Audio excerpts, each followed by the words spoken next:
বন্ধুরা, WBCH acid semester 3 biomolecules থেকে একটা প্রশ্ন খুবই ইম্পর্টেন্ট। সেটা দুরকমভাবেই পড়তে পারে যে গ্লুকোজকে ব্রোমিন ওয়াটার দিয়ে ট্রিট করলে কি হবে, বা গ্লুকোজকে নাইট্রিক অ্যাসিড দিয়ে ট্রিট করলে কি হবে। দেখো, গ্লুকোজকে যখন ব্রোমিন ওয়াটার দিয়ে ট্রিট করা হয় তখন উৎপন্ন হয় গ্লুকোনিক অ্যাসিড, আর গ্লুকোজকে যখন নাইট্রিক অ্যাসিড দিয়ে ট্রিট করা হয় তখন উৎপন্ন হয় গ্লুকারিক অ্যাসিড বা স্যাকারিক অ্যাসিড।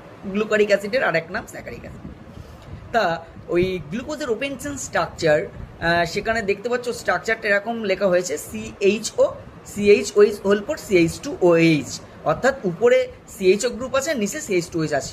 তাহলে ব্রোমিন ওয়াটার দিয়ে ট্রিট করা হলে কেন শুধুমাত্র CHO গ্রুপটা COOH গ্রুপে কনভার্ট হলো?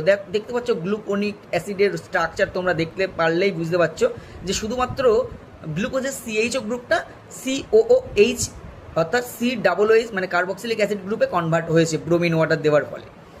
আর নাইট্রিক অ্যাসিড দেওয়ার ফলে CHO গ্রুপ যেমন COOH এ কনভার্ট হয়েছে, তেমন CH2OH গ্রুপটাও কিন্তু COOH গ্রুপে কনভার্ট হয়েছে, অর্থাৎ গ্লুকারিক অ্যাসিড বা স্যাকারিক অ্যাসিড দিয়েছে। তা এর কারণটা কি? এর কারণটা হলো, দেখো এই স্কিমটা একটু তোমরা মাথায় রাখবে যে CH2OH এটাকে যখন অক্সিডাইজ করা হবে তখন CHO গ্রুপ পাওয়া যাবে, CHO গ্রুপকে আবার যখন ফার্দার অক্সিডাইজ করা হবে তখন COOH বা COOH গ্রুপ পাওয়া যাবে। এখন এখানে এর কারণটা হলো এই যে এইরকম প্রোডাক্ট দেওয়ার কারণ, ব্রোমিন ওয়াটার দিলে গ্লুকোনিক অ্যাসিড আর নাইট্রিক অ্যাসিড দিলে গ্লুকারিক অ্যাসিড হচ্ছে তার কারণ ব্রোমিন ওয়াটার হচ্ছে উইক অক্সিডাইজিং এজেন্ট, মৃদুজারক। তাহলে মৃদুজারক কী করবে? অ্যালডিহাইড গ্রুপকে কার্বক্সিলিক অ্যাসিড গ্রুপে কনভার্ট করতে পারে, কিন্তু অ্যালকোহলিক গ্রুপকে কার্বক্সিলিক অ্যাসিড গ্রুপে কনভার্ট করতে পারবে না। সেই জন্য গ্লুকোনিক অ্যাসিড উৎপন্ন হলো ব্রোমিন ওয়াটার দিলে।